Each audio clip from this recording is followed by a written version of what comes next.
अस्सलाम वालेकुम दोस्तों, उम्मीद है आप सब खैरियत से होंगे। आज हम बात करेंगे मसनूई ज़लज़ला और तुर्की में आने वाले हालिया ज़लज़ले के नुकसानात और पिछले तमाम ज़लज़लों के बारे में।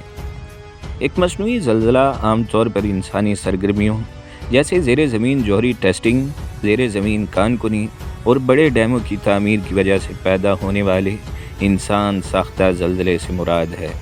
ये सरगर्मियाँ ज़मीन की परत में ज़ख़ीरा शुदा तवानाई के अखराज का सबब बन सकती हैं, जिसके नतीजे में ऐसी कंपन पैदा होती है जिसका ज़लज़लों के तौर पर पता लगाया जाता है। कुछ बड़े इंसान साख्ता ज़लज़ले ज़ेरे ज़मीन जौहरी तजुर्बात की वजह से आए हैं, जिसकी शिद्दत रेक्टर स्केल पर 4.0 से 6.0 तक के ज़लज़ले के साथ आई है। बड़े डैमों की तामीर के नतीजे में मसनूई ज़लज़ले भी आ सकते हैं। इसकी वजह यह है कि डैम के पीछे मौजूदा ज़खायर का वज़न ज़मीन की परत के तनाव और तनाव में तब्दीली का सबब बन सकता है, जिससे ज़लज़ले आते हैं।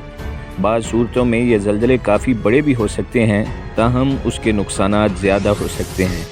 ये नोट करना भी ज़रूरी है कि अगरचे इंसान साख्ता ज़लज़ले इंसानी सरगर्मियों की वजह से हो सकते हैं, लेकिन ज़्यादातर ज़लज़ले कुदरती होते हैं और इंसानी सरगर्मियों की वजह से नहीं होते।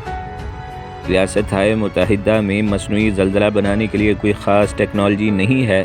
जैसा कि मैंने पहले ज़िक्र किया, मसनूई ज़लज़ले आम तौर पर इंसानी सरगर्मियों का नतीजा होते हैं जो ज़मीन की क्रस्ट को तब्दील कर देते हैं, जैसे ज़ेरे ज़मीन न्यूक्लियर टेस्टिंग, ज़ेरे ज़मीन कानकुनी और बड़े डैमों की तमीर है। रियासत-ए मुत्तहिदा यानी अमेरिका में 1992 में ज़ेरे ज़मीन टेस्टिंग के इस्तेमाल पर पाबंदी आयद कर दी गई थी और इसके बाद से मुल्क ने कुदरती ज़लज़लों का पता लगाने और मुतालिया करने के लिए टेक्नोलॉजी की तरक्की पर तवज्जो मरकूज़ की है। मिसाल के तौर पर यूनाइटेड स्टेट्स जियोलॉजिकल सर्वे यानी USGS सेमोग्राफिक स्टेशनों का एक नेटवर्क चलाता है जो ज़लज़लों की वजह से ज़मीनी हरकत की पैमाइश करता है और पूरे मुल्क में ज़लज़लों की सरगर्मियों के बारे में हकीकी वक़्त की मालूमात फराहम करता है। ज़लज़लों के असरात को कम करने के लिए इस्तेमाल की जाने वाली मुख्तलिफ़ टेक्नोलॉजीज़ और तकनीकें भी हैं, जैसे कि ज़लज़ले से मुज़ाहम इमारत का डिज़ाइन और ज़लज़ले की इब्तदाई वार्निंग सिस्टम है। इन टेक्नोलॉजीज़ का मकसद ज़लज़लों से होने वाले नुकसान को कम करना और लोगों और कम्युनिटीज़ को इनके असरात से बचाने में मदद करना है। अब कुछ बात करते हैं तुर्की की।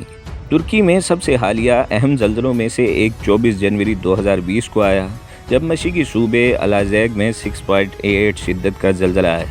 ज़लज़ले से इलाके में इमारतों और बुनियादी ढांचे को काफ़ी नुकसान पहुंचा और इसके नतीजे में 40 से ज़ायद अफराद हलाक हुए। तुर्की की तारीख़ का एक और अहम ज़लज़ला 17 अगस्त 1999 को 7.6 शिद्दत का ज़लज़ला था, जिसने शुमाल मगरबी शहर उज़्मेत को अपनी लपेट में ले लिया। इस ज़लज़ले ने बड़े पैमाने पर नुकसान पहुंचाया और इसके नतीजे में 17,000 से ज़्यादा अफराद हलाक हुए। ये मुल्क की तारीख़ के मुहलिक तरीन ज़लज़लों में से एक है। हालिया तुर्की और शाम की सरहद पर ज़लज़ला जो 2023 में अब आया, कम अज़ कम 22,000 अफराद हलाक हो चुके हैं और हलाकतों में इजाफे का ख़दशा अभी भी जारी है।